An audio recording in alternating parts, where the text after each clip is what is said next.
Well, hello. I'm Patrick Nairn, and it's a pleasure for me to be able to speak to you today. And I want to just double check that everything is working well, and I can see that my system is telling me that all is good. And I've had a little break, had an event, and I'm now back. So I want to talk to you about something today which I think is really important in the grand scheme of things. We look at life as this grand scheme. There's a lot of things that we need to learn and a lot of things that we need to do. But as coaches, as experts, one of the things that we can find ourselves in is this cycle, this trap, this roundabout that we struggle to find an exit from, which is the constant need to post and to come up with new information or relevant information to our audience, which they are not only interested in, but that they want to see and they want to connect with. But sometimes it feels a bit endless. And this is something that I hear from the coaches and the experts I speak to. They feel like if only I could just find that one hack, that one tool, that one system that's working now. And that's a common phrase that I hear is what's working now. And when we go to sources of information, we tend to be thinking, well, what's working now? Well, how about what's always worked? There are certain things that we know always work. I mean, the sun will rise in the east and set in the west tomorrow. I am so certain of it. I would bet things on it if I were a betting man. And day follows night. That always happens, a summer always follows a spring. So why don't we look at life as coaches and experts, or as anyone speaking today, why don't we do the same thing when we look at the way things work? There are sequences, and as long as we understand those sequences, we can tap into them and use those things rather than try to figure out what is working right now. So what this led me to was to look at who has connected with people in a way that we can study, we can look at, and we can learn from. And this brought me to something which I think is really helpful for us to look at, study this.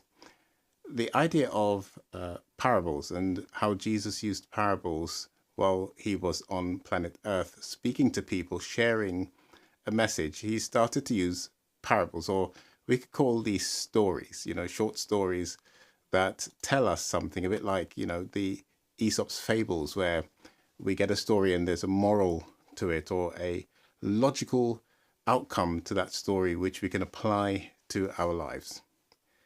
Well, I just want to say quickly, welcome. I'm Patrick Nairn. Thank you for joining me today. And I help coaches and experts, mainly females in their 50s, to get onto other people's stages so that they can actually speak with authority and that they can present their high ticket offers and that they can use this as a tool to grow their business and find a sustainable way to generating business growth. So in this conversation today, I'm asking you, coach, expert, let's talk about something that's a little bit deeper than just a new marketing technique, a different marketing technique. And let's use what has always worked. And that is speaking to people. Whether you're speaking to one or many, there are certain things that we can do when we're speaking that will allow us to connect with someone, to even use the word resonate, which means, two things are moving in the same frequency or they're occupying a similar frequency, which means that they will actually connect in sympathy with each other. And this is really what we want to do, is to connect energetically so that we're on the same wavelength. You hear people often say, let's get on the same wavelength. And ultimately, this is what I want to teach you is let's use something that we know works, something that may be a little bit old. Yes, people have heard this before, but why is it that we should use stories? Why did Jesus use stories? And I want you to really think about his use of stories and connecting with people. He had a big message to share with the world, and a big message indeed it has been. And we now set time by his presence on earth. The fact that we are in 2020 something, 2026 this year, that's referenced from a direct connection to his existence. So he's had a big impact. And how can we then learn from this? What can we do to learn from his style? Well, what was his style? Well, he actually told a story which sometimes would upset people. Sometimes people would feel offended by the stories. Other people would feel uplifted by the stories. Some people would go away with a sense of hope, a sense of it, life is possible, something better can happen. And other people would go away not wishing to hear another word from him. So one thing that we can say is that Jesus was definitely a person who stirred up the feelings and the emotions in people. And ultimately, that's what we are here to do as people, is to connect with people on a level of the emotion, because that's how we can help people. And that's how we can help the people who are right for us to work with. Now, we don't have to be offensive. I don't think Jesus wanted to be offensive. I don't think that was his mission, was to just upset a bunch of people. But his mission was so important to him that he would use a language which would touch us on a level of emotion. He didn't lecture at us. He didn't try to overwhelm with information. And very often when we're speaking to people, we should ask ourselves, are we trying to, as the phrase was in the UK for a long time, we try to blind people, mesmerize them with science. No, that's not what this was about. Don't try to overwhelm. Don't lecture. But meet people where they are. Speak to them as people. And realize that stories can connect with us and we can relate to them and we can feel so deeply. And they can bring us together. We can feel so connected with people when we hear a story that resonates with us. And I think of stories that bring me back to my childhood. And I remember particular places, days, people who I was with when I heard those stories and they pulled me back. I could relive that moment just like that. And that's because stories speak directly to our imagination, one of our faculties. And in particular, it's a faculty that connects with learning. When we are learning, when we use our imagination, we can create a whole world in our mind and we can explore that world. And I put it to you that every idea, every invention that you see today was once someone's imagination. Every business that exists today was once someone's imagination, and that imagination wouldn't go away. It stayed there and it bothered that person until they made it into a reality.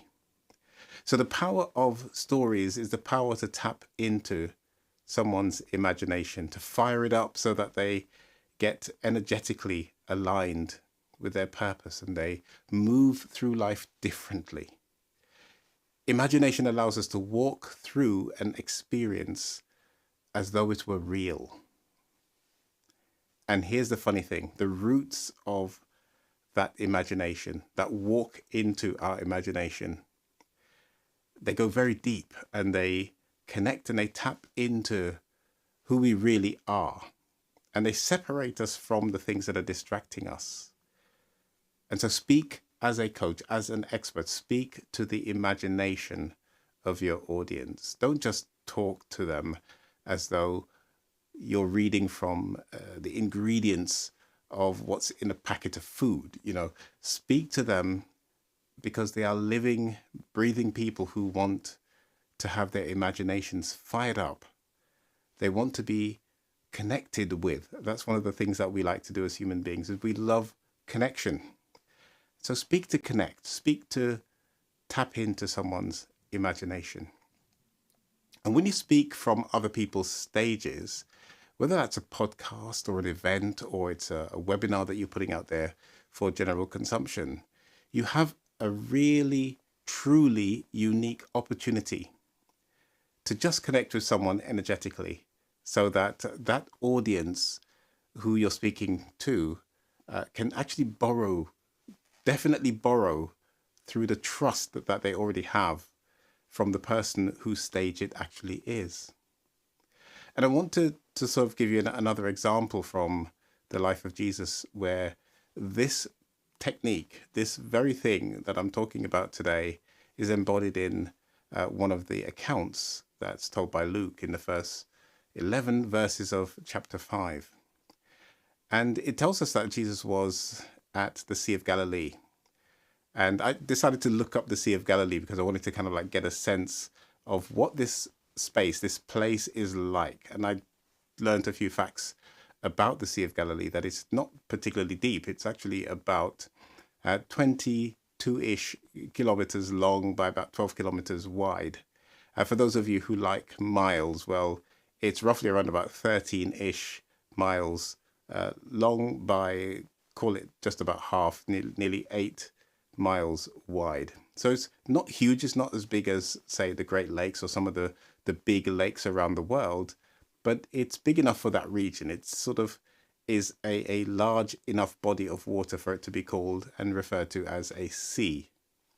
And I want you to just think about it. It's not very deep. It's not a Loch Ness, which is hugely deep, but it's kind of, deep enough. It's fresh water and there are fish in it, lots of fish. And the idea is that it serves and provides today mostly fresh water. But, if you go back to that time, there was a source of food. People would get fish from this area.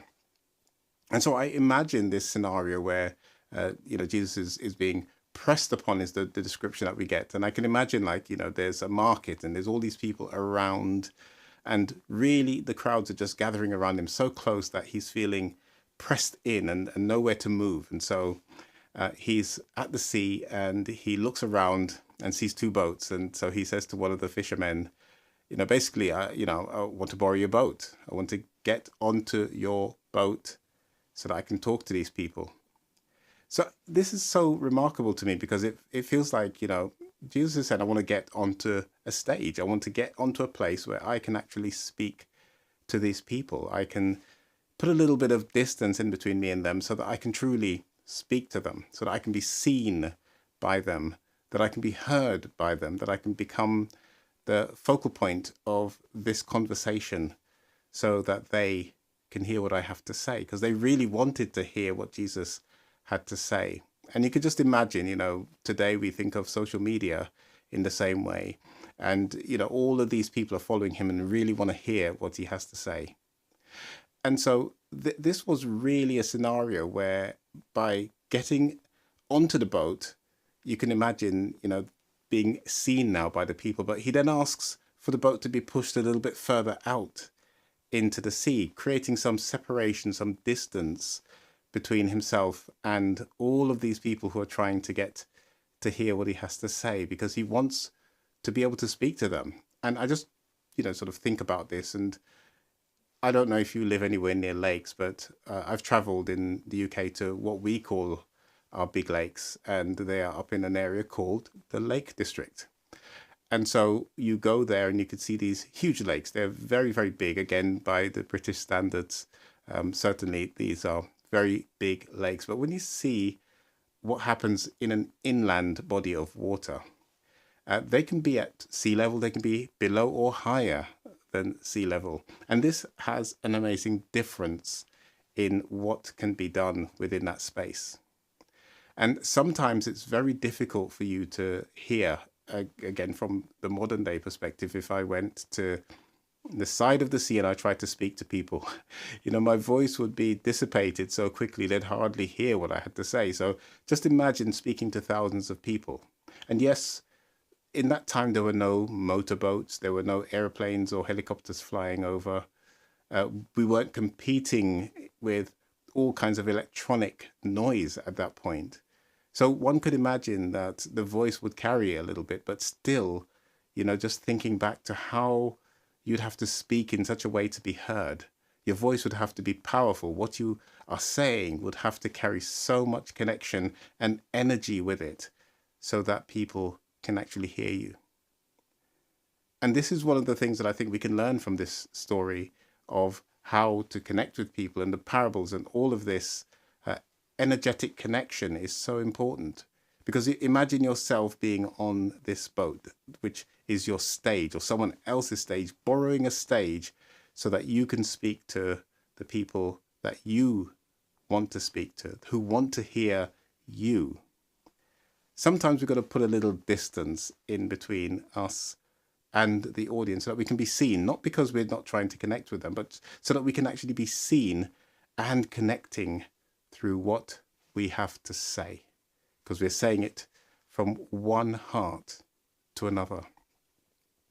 And that's one of the things that I think we can learn from this, is that speaking on a boat is a platform. And today we're using platforms to speak. We're borrowing from other people, and we consider that story in a deeper sense, because afterwards these fishermen who were struggling to pull in fish that night, they'd been spending a lot of time trying to fish, and afterwards they were able to fish, and they had so much fish that their nets were breaking. And it kind of just connects again that when we do the right things and we listen to the right advice and we do what we should be doing, the results change. I would encourage you to sort of look at that account that Luke gives, and just to see how this is such an amazing analogy for where we are today. Simon Peter, whose boat it was, is told he will be made a fisher of men. He will no longer catch fish, but bring people closer to him. He will become a fisherman for Jesus, a fisher of men. And whilst this is in the context of us reaching to people, we're focused on the message and sharing with people, I wanted to just see the analogy and how close it does come to what we are doing today.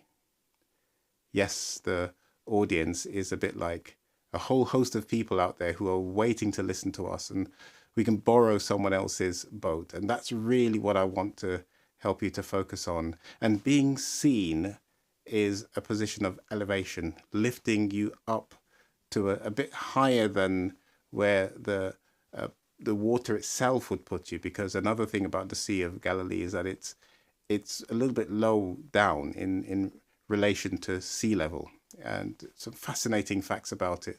But imagine you're now on water, which is putting you lower down, and you have to be lifted up in order that people can hear you by a boat. It's like a platform.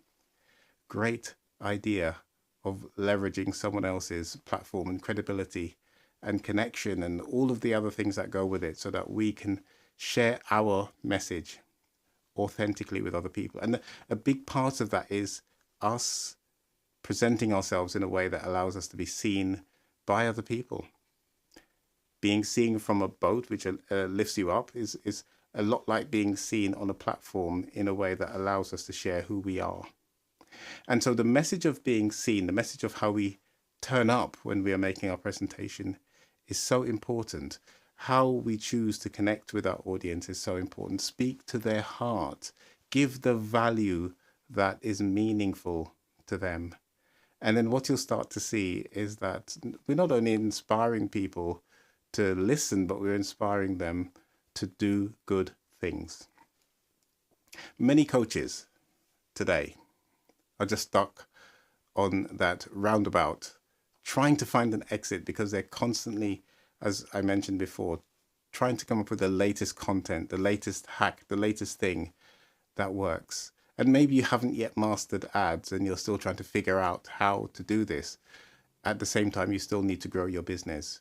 Well, let's shift our focus, not on the content which is going to attract people because they're looking for something a bit shallow, but look for people who are looking to feel, people who are looking to connect with you on a level of energy, not just a quote that makes them feel better for a few minutes. I mean, that's great. That's a good thing. I'm not saying you shouldn't do that. But what I am saying is that we need to understand how human beings work. And we work through using some of our internal faculties, which get us to take action and to do things.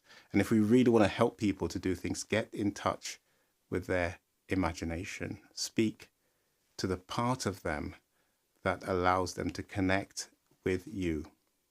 And I found that in the past when I've worked with my clients and I help them to manage the way that they show up online, the way that they look when people see them and the way that they sound by getting their audio sorted out, And I've seen them go from being people who are shy to be online to getting on other people's stages and speaking with major confidence from someone else's stage. So this approach that I'm sharing with you today is not just about, quick sales. It's not just a tactic. This is about authenticity, about getting you to be you and to speak with presence and to share value that connects with people's hearts and minds where they are.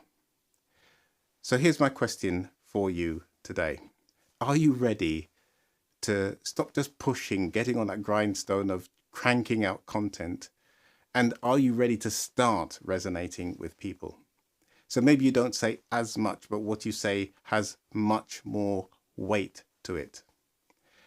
Are you ready to become the confident public speaker for the live online era? Because as I've said before, we are definitely in a period where we have so much reach in the live online space. It's almost unbelievable. But that reach requires us to adjust our sails a little bit in our boat on the sea and to realize that we need to speak to people from a perspective of feeling, from a perspective of connection, and from a perspective of being human. In closing, I just want to really quickly say to you about a question that I asked AI earlier on today. I asked AI about, connecting with people and how AI can connect with people. And AI gave me a statement which was really saying that AI is about simulating human connection. It's about simulating the feelings. It's about simulating the imagination and all of that heartfelt stuff that we do so naturally. So my question to you is, do you want to simulate connection or do you want real connection? Because that's what this is all about. Listen, thank you very much for sharing this time with me. There are so many things you could be doing. And I want to ask you to not only like and subscribe, but what I want you to do is to share with me. Is there anything about what I've said today about connecting with people that you found interesting from the story of what I was revealing today? If you did, just let me know. Put that in the comments, the chat, so that we can actually talk about it. Because I'd love to share more with you about some insights on how we can learn from great people, great speakers, great people of influence from the past. And we can do what we know works, what's been proven to work over millennia. I'd love to share those with you because not only did they work in the past, but they still continue to work now.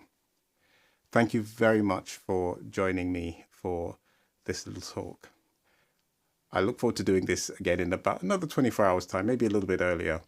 But until then, I'm going to leave you with peace. Thank you very much for joining me. See you soon. Bye for now.